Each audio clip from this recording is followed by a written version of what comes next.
I'm trying to kind of put myself in your shoes, right? Like 2017, like you're on top of the world. You're Uncle Drew. Was the movie out by then? Nah, I filmed it in 2017. So like it came out in 2018. Yeah, your own shoe. You're on top of the world. So like, what was going on in your world where you're just like, yo, I gotta reconnect? Yeah. You know, like. Yeah. You could be traveling the world, you could be partying, you could be doing other things, but you know, 2017, you're like, you know, connecting with your mom, your grandmother, your tribe. Like, I'm trying to figure out, like, what was that? So I'll say it was 2017 leading into 2018 is really around that time. So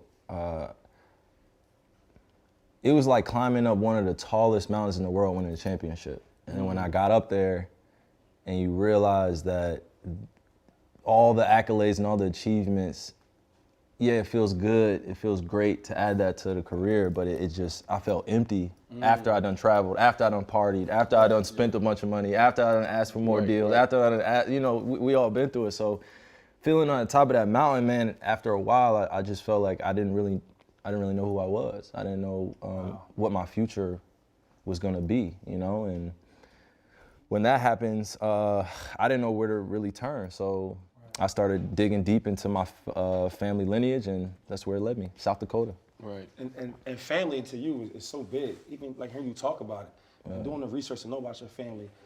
I look at like you and your pops, right, your sister, and like I have my dad in my life. You know what I'm saying? But growing up, especially in the black communities, most black players, especially the superstar players, et cetera, they don't have their dads in their life, right? And you have you and your dad. Like you have a super crazy bond. One of the games I went to, the Nets, y'all played, I forget who y'all played, I think New York. And you came to the game and you was with your pops. And I was like, damn, like that's what people like strive to have. You know what I mean? People be looking for that. Talk about like your relationship with showing your pops, man, because that's, a lot of black kids don't have that. Yeah, well, man, when my mom transitioned, my grandmother transitioned, it shook my dad's world. Just imagine, you know, you looking at one of the strongest men you ever know, and then he loses his mom and his wife in a matter of a 2-year span. So he was going through a lot. And just like in our community, we hide it. You know, we hide it very well. We wake up every single day, and I watch my dad wake up every single day and you know, try to strive for that positivity and set a better example for us. So we became really close when he sat us down and he explained to us that my mom transitioned. I'm 5 years old. I remember like it was yesterday. You know what I mean? Like, so when he was sharing that with me, my sister was 5, I was 4 years old. When he was explaining that to us, I still remember that day like it was yesterday, man. 4 years old, and I still had this memory. He's sitting us like, your mom, this happened. This is what our life is gonna look like now. I just wanna let you know that you guys could talk to me about anything. So from that point on, it was just an open door policy with him. I could talk to him about anything. I mean, anything that I was going through.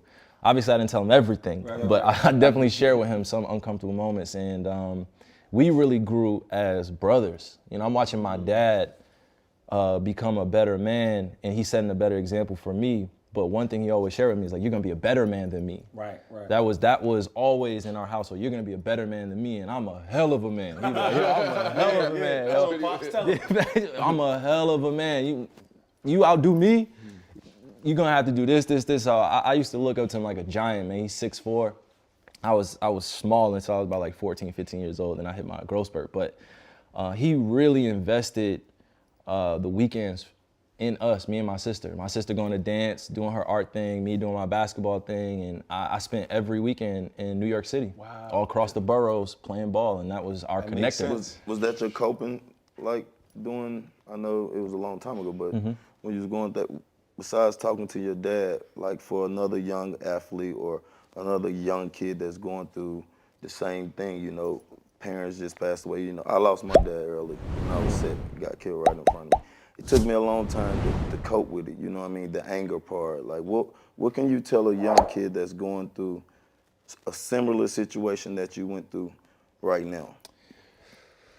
Oh man, well, sometimes it's even difficult to hear stories like that, and I've been through what I've been through. But to hear that, I definitely empathize with you, and I'm here for you. You know, as a brother in this world, understanding that losing somebody close is one of the hardest things to deal with. So, talking to the youth and trying my best to simplify things is it doesn't work for me. You know, it's hard to simplify that to a kid, tell them like, you know, everything's gonna be okay, and they just lost a cousin, a brother, a sister, you know, a mom, a dad. It's one of the hardest things to do, but I do my best by explaining to them that there's more to live for.